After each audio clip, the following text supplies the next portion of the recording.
Urantia book clearly says our planet has had 5 revelations of epical significance, spanning from 500,000 years ago to just a few decades ago. They do not come frequently, but they seem to have varying characters and purposes. Let's review, shall we? The Dalmatian teachings were promulgated by the planetary prince Caligastia and his staff for 300,000 years in the first epical revelation. The first true concept of the first source and center was taught to primitive men and women from 500,000 years ago to a little less than 200,000 years ago. The secession of our planetary prince from the loyal worlds of our local system made virtually everything gained lost to our world. Barely a thread of the truth imparted persisted through the succeeding 160,000 years. The revelators cannot tell us in any comprehensively enlightening way exactly what beyond orderly progression we lost by this betrayal of trust. We literally cannot know what we are missing. The Edenic teachings had their advent with the second epical revelation about 38,000 years ago. Adam and Eve reintroduced the concept of the Universal Father through teaching the invited dwellers of the Garden of Eden until their regime was disrupted through their default 105 or so years later.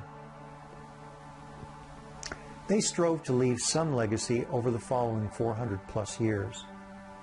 Their main purpose of biologic uplift was largely thwarted, only meagerly realized, leaving us with less wherewithal to solve manifold problems and complexities of evolution. The Sethites perpetuated that concept and never entirely lost sight of the Trinity. Hinduism and Brahmanism holding the most of the Sethite priesthood's teachings. Melchizedek of Salem taught the cardinal precepts of trust and faith during the third epical revelation. Trust in the omnipotent beneficence of God, that the simple act of faith, trusting enough to act as if a loving God is real, was how men earned God's favor. This was undertaken as an emergency remedial measure to bolster the truth of the Universal Father, which was rapidly waning on this planet. Michael of Nebadon, our Creator Son, had announced at the time of the Adamic default that he would undertake his 7th bestowal as one of his creatures on our humble, benighted world. Melchizedek sponsored those teachings, which later became commingled with the major religious systems that evolved on the planet in the times before Jesus. Had he not done so, we may not have had the ferment of spiritual truth available to Jesus of Nazareth during his bestowal. Jesus of Nazareth's life and teachings on our world were the 4th epical revelation.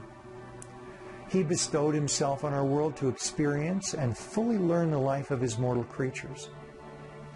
This he did in order to earn the sovereignty of his local universe of potentially 10 million inhabited worlds. He lived and taught through a life of love and service. He taught that loving worship is what creature children voluntarily give in recognition of and response to the loving ministry of God the Father. And that free will service is what creature sons bestow upon their brethren, in the joyous realization that in this service they are likewise serving God the Father. The Urantia papers are the 5th epical revelation to our world. They are not the work of a single personality, but a composite presentation by many beings not of this world, save one who lived incarnate here about 4,000 years ago and is now vicegerent planetary prince, Macaventa Melchizedek.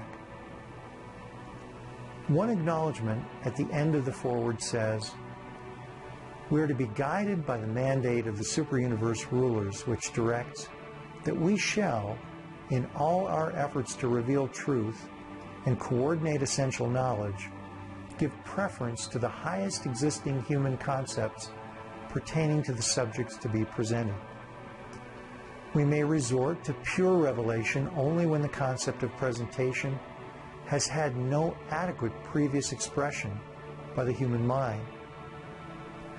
We have selected as the basis of these papers more than 1,000 human concepts representing the highest and most advanced planetary knowledge of spiritual values and universe meanings. Wherein these human concepts assembled from the God-knowing mortals of the past and present are inadequate to portray the truth as we are directed to reveal it, we will unhesitatingly supplement them. But thank God our revelators also know that there dwells within the human mind a fragment of God, and that there sojourns with the human soul the Spirit of truth. And we further know, they say, that these spirit forces conspire to enable material man to grasp the reality of spiritual values and to comprehend the philosophy of universe meanings. But even more certainly we know that these spirits of the divine presence are able to assist man in the spiritual appropriation of all truth, contributory to the enhancement of the ever-progressing reality of personal religious experience, God consciousness. But no revelation, short of the attainment of the Universal Father, can ever be complete.